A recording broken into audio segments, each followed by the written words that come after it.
My name is Yula, and I am an artist and filmmaker in Toronto. I am also an Israeli citizen. I left Israel 23 years ago, and I've been living in Canada ever since. Here's my Israeli passport. Here's my Israeli ID. And Army exemption card. I didn't serve in the Army. Last week, I submitted an application to renounce my Israeli citizenship in the consulate here in Toronto. It wasn't a decision I made lightly. I've been thinking about it for a long time. In fact, from the moment I learned about the real history of the place where I grew up, the history that wasn't taught to us in schools or even talked about while I was living there, until last week at the consulate, it's been a really long process that took 2 decades. Yes, I did it in response to Israel's horrific assault on Gaza. But since this isn't the first time that Israel is bombing Gaza, why now? Why this moment? Because the amount of casualties has reached catastrophic proportions, and even though we're in a temporary ceasefire or pause or whatever you want to call it right now, it seems like it's not going to end anytime soon. Whether Israel realizes it or not, all this death harms its own people as well. During my childhood in Israel, I lived through 2 major wars. One of them was the First Gulf War, 2 intifadas, Palestinian uprisings, 26 suicide bombings, one of which I witnessed myself.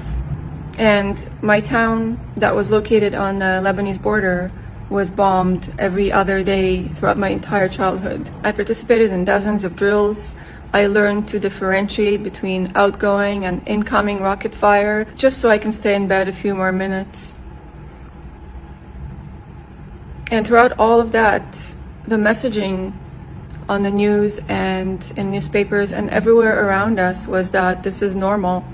This is because we're Jews and everyone around us wants to annihilate us. Why am I doing this now? Because more than ever, it's clear to me now that in Israel, peace is not the goal. I feel like it's the kind of state that doesn't care about its own people. And I'm not even talking about all the torture, abuse, and humiliation inflicted upon Palestinians in the West Bank and Gaza, or Palestinians with Israeli citizenship that Israel loves to use as some sort of proof that it's not an apartheid state. I'm talking about the way Israel treats its own people as an entity that is built on hierarchies, where a person's value and humanity are tied directly to their identity. In this kind of society where people are categorized and placed within a hierarchy like that, abuse and bullying are how people tap into their own sense of superiority and entitlement and assert themselves. When I refused to serve in the army at age 18, it wasn't because of any sort of political awareness. I was living in a small town and I had no idea what I was doing. It was because I recognized the violent, macho energy that I remembered from the bullies of my childhood. I recognized it in this new system that I was expected to serve, and I felt my entire being resist it. I traveled through the West Bank with my Canadian passport. I went through the checkpoints.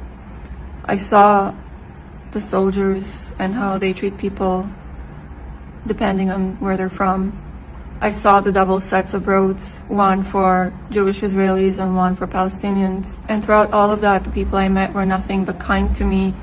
And when I crossed the border back to Israel and I watched the news, they were talking about the same people who were feeding me and helping me find my way as irrational, heartless animals that want to kill me. I'm actually surprised that it took me this many years to get to this point, and I was a little bit embarrassed. But I think I know why it took me so long. Israel spends so much time and money inciting its own people against each other, family members, friends, neighbors. This decision is going to affect my life, my ability to visit the place where I grew up. It's going to affect my relationship with my family, my relationships with the people closest to me. I don't want anything to do with it. I don't want to be part of it. But this decision is necessary. I'm done. I hope that it will send a message, and I hope that other people in my position will consider doing the same.